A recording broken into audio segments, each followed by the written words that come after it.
Hey guys, welcome back to another episode of Wine Wednesday. I'm Alex, and today we are here with my beautiful mom and the matriarch of Fullerton Wines, celebrating our ultimate matriarch, my grandma, who just turned 99 in Sweden.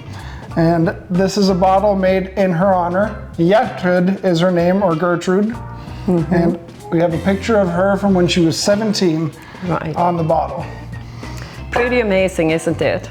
She's truly the most loving, caring, amazing woman you could possibly meet. Strong. And she instilled some values in all our kids. I have 2 brothers and 2 sisters. You never give up. You always show respect. And you always keep on going, never complaining, but always with love in your heart. So to have my mom and Alex and the rest of the kids' picture on such a special bottle of wine means more to me than I could possibly explain. I didn't know we were going to be tearing up a little bit here today. I know, but that's what we do when we talk about beautiful people, isn't it? Do you want to get into this? Yeah. Do a little taste? I think we should.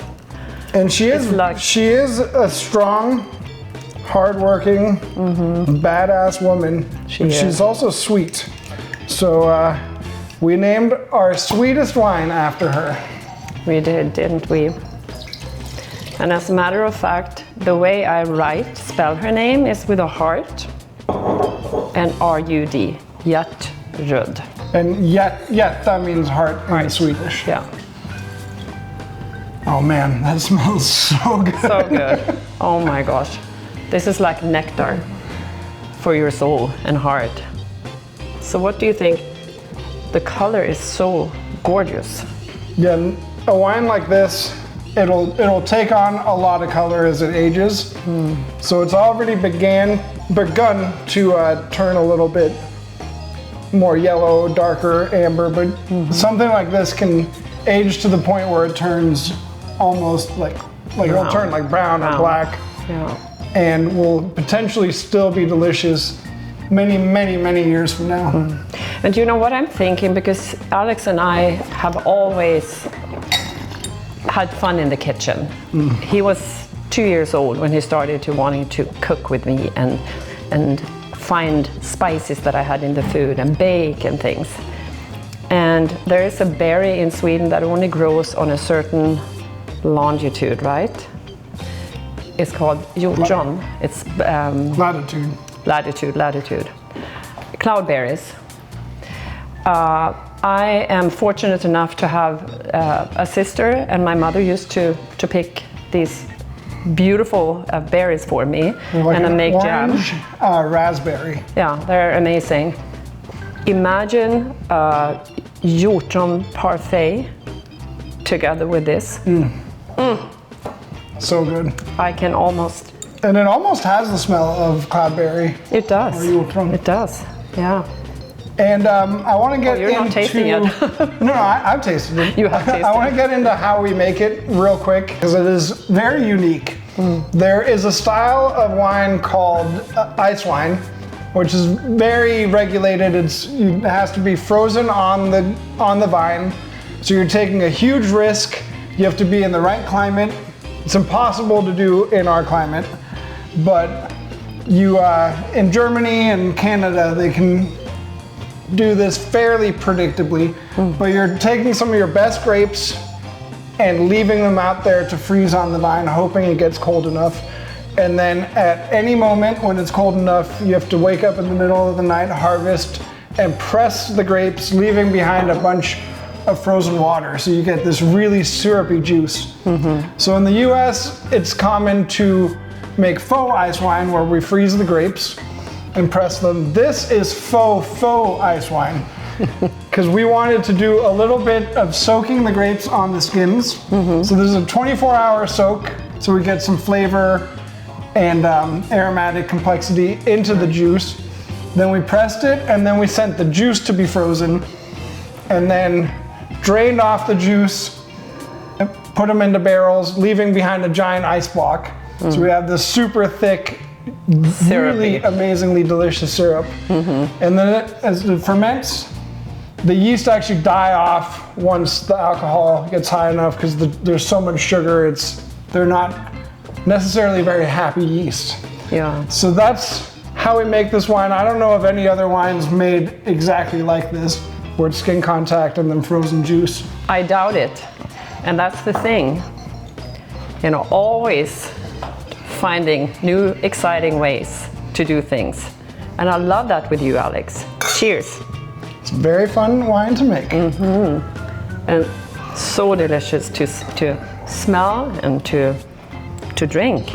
And comes from a very cool vineyard as well. They're a little over 40-year-old vines, own-rooted, growing in the Dalles. So it's Columbia Gorge AVA. And it's growing in volcanic tuff soils. So they're really kind of loose, ashy soils where phylloxera cannot actually live. So the thing that eats the European grapevine roots, why we have to graft onto American rootstock, we don't have to worry about in this vineyard. That's so cool. And I'll add a little thing about ice wine. So when Alex was a year old, we moved. Alex was born in Denmark. And make no mistake, I'm Swedish for everyone.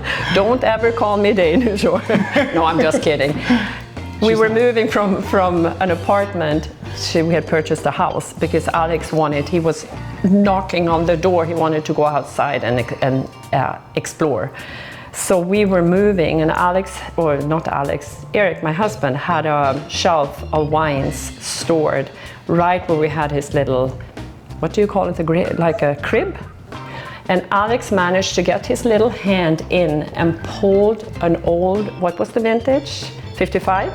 Ice wine? I think it was 77, but 77. Picked on my dad's birthday. Yeah. Boom, fell to the floor.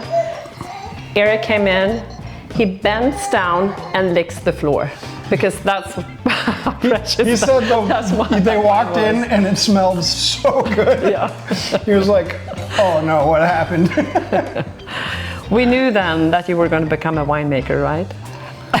At least into tasting stuff. Into tasting stuff. And, yeah.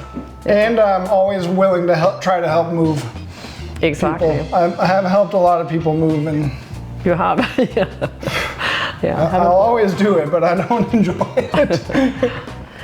But since I'm in this very exquisite company, I want to tell you, Alex, that it's such a delight to see you.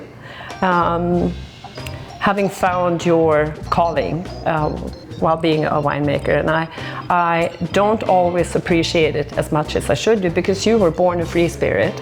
But I can tell you, I enjoy drinking your wines so much, and I so enjoy spending time with you. I always enjoy spending time with you, but it's so always when we cook together, I learn something new from you, and you're always evolving and trying to find new ways of cooking things or blending things, and I think that's amazing. So I appreciate you, and I love you. Also, should we bring in the live studio audience? Oh, we've got my niece and nephew here.